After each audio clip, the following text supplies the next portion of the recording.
تو بعض لوگ سادات کرام کے متعلق بہت ہی غلط الفاظ استعمال کر جاتے ہیں اور بغض اور حسد کا اظہار کرتے ہیں اور زبان درازیاں کرتے ہیں. تو ایسے لوگوں کو سوچنا چاہیے کہ ہم جن کو سید بھی کہتے ہیں یعنی آقا علیہ الصلوۃ والسلام کی آل بھی کہہ رہے ہیں اور پھر انہی کے متعلق ہم غلط الفاظ استعمال کر رہے ہیں.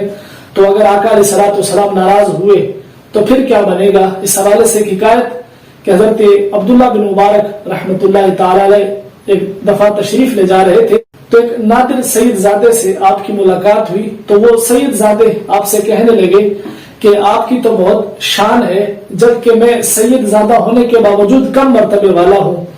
جب حضرت عبداللہ بن مبارک رحمۃ اللہ تعالی علیہ نے یہ الفاظ سنے تو کہا کہ تمہارے نانا جان جو دو جہاں کے سردار ہیں اور دونوں جہاں کے لیے رحمت ہیں ان کا مقام و مرتبہ بہت بلند و بالا ہے جبکہ میرے باپ دادا کا کوئی مقام و مرتبہ نہیں ہے. تو میں نے تمہارے نانا جان کی پیروی کی اس لیے مجھے یہ مقام و مرتبہ ملا جبکہ تم نے میرے باپ دادا کی پیروی کی اس لیے تم رسوا ہو گئے ہو. صبح کو یہ معاملہ ہوا تو رات کو جب حضرت عبداللہ بن مبارک رحمۃ اللہ تعالی علیہ سوئے تو آقا علیہ الصلوۃ والسلام خواب میں تشریف لائے اور حضور علیہ الصلوۃ والسلام آپ سے ناراض تھے. تو ناراضگی کا سبب دریافت کیا، یا رسول اللہ آپ مجھ سے کیوں ناراض ہیں؟ تو آقا علیہ الصلوۃ والسلام نے ارشاد فرمایا کہ تم نے میری اولاد کی عیب پوشی کیوں نہیں کی، یعنی اس سید زادے کے عیب کو چھپایا کیوں نہیں. اتنے الفاظ آقا علیہ الصلوۃ والسلام نے ارشاد فرمائے.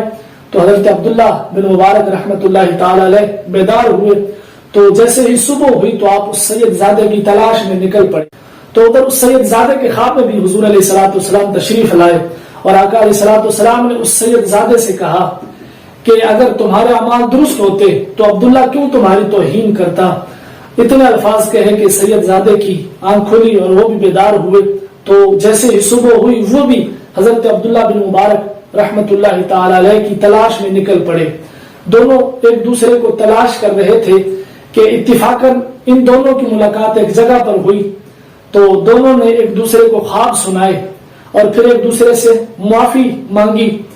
تو اس کے بعد وہ جو سید زادے تھے وہ تائب ہوئے، انہوں نے سچی توبہ کی اور پھر اپنی ساری زندگی اللہ اور اس کے رسول کے حکم کے مطابق گزارنا شروع کر دی.